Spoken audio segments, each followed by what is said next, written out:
ஒரு நல்ல ஞானம் என்ன தெரியுமா? இணங்கி போகணும்.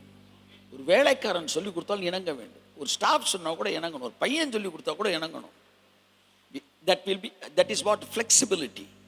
பரத்திலிருந்து வருகிற ஞானம் முதலாவது சுத்தம் உள்ளதாகவும் பின்பு இணக்கம் உள்ளதாக இருக்கும். அப்போ ஒரு தேவ மனுஷனை கடவுள் பயன்படுத்துகிறான், எங்கேயோ அவன் ஃப்ளெக்சிபிலிட்டி அவன்கிட்ட இருக்குன்னு அர்த்தம். உங்கள் வாழ்க்கையில் நீங்கள் ஃப்ளெக்சிபிள் ஆகுங்க. ஒரு விஷயம் தவறு என்று தெரிந்தால் அது மாற்றிக்கொள்ளுங்கள். உங்கள் வாழ்க்கையில் ஒழுங்கின்மை இருந்தால் சரி செய்யுங்கள். Where there is flexibility there is growth. There is growth. அப்படி நல்லா பார்க்கணும். ஒரு தேவ மனுஷன் தொடர்ந்து ஒரு வளர்ச்சிக்குள்ளே போகிறாங்க அப்படின்னா எங்கேயோ அவன் ஃப்ளெக்சிபிளாக இருக்கிறான், கடவுள் சொல்கிற பல விஷயங்களை மாற்றிக்கிட்டே இருக்கிறான் அப்படின்ற அந்த ரங்கத்தை நீங்கள் கண்டுபிடிக்கணும். உங்கள் வாழ்க்கையில் இன்றைக்கி நான் இந்த அறிவுரையை சொல்கிறேன். ஃப்ளெக்சிபிளாக இருங்க. ஆமாம், ஃப்ளெக்சிபிளாக இருங்க. உங்களை திருத்திக் கொள்ளுங்கள், சரி செய்து கொள்ளுங்கள். இரத்தத்தினால் கழுவப்பட்டவர்களாக இருங்கள். அப்படி நீங்கள் இருப்பீங்கன்னா உங்களை எவனுமே ஆராய்ந்து நிதானிக்க முடியாது.